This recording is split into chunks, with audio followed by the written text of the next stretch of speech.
J'ai été excisée par ma grand-mère. Elle m'a confiée à ma tante pour qu'elle m'amène dans une sorte de dispensaire pour que je subisse l'excision.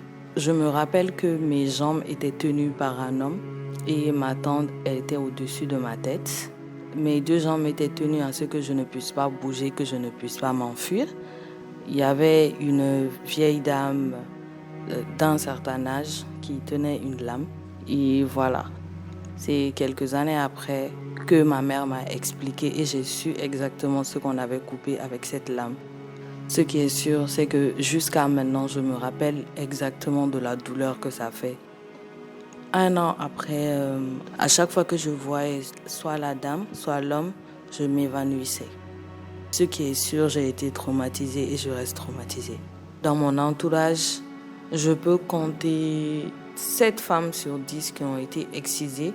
Beaucoup de jeunes filles viennent au monde et elles sont excisées sur le coup. On n'attend même plus qu'elles aient 1 an, 2 ans. Mais non, juste à 1 semaine après l'accouchement, on les excise. La douleur était toujours présente parce qu'à chaque fois que j'allais aux toilettes ou quelque chose qui se passait, je me rappelais de la douleur et j'avais peur. J'ai fait beaucoup d'infections, donc j'ai eu du mal à cicatriser aussi. À l'époque, je pensais que c'était une chose normale. Je me suis dit, si ma grand-mère avait pu m'amener, c'était normal. Mais c'est quand ma mère m'a expliqué que j'ai eu plus d'informations sur les mutilations génitales féminines que j'ai compris. Voilà, ça a amené toutes sortes d'émotions, de la haine envers la famille, envers ma grand-mère et tout. Il faut qu'on aille aux souches. Par exemple, dans les zones rurales, il faudrait vraiment expliquer à cette population, aux vieilles personnes qui sont ancrées dans la culture, que c'est juste culturel, on peut s'en détacher, c'est juste un handicap pour la jeune femme.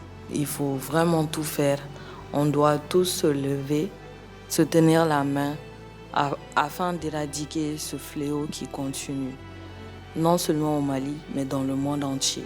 En ce 21e siècle, ce n'est pas normal que des jeunes filles soient traumatisées parce qu'une culture demande à ce que les femmes restent chastes jusqu'au mariage. J'espère que d'ici 2 à 3 ans, on ne parlera plus de mutilation génitale féminine et d'aucune violence envers les femmes.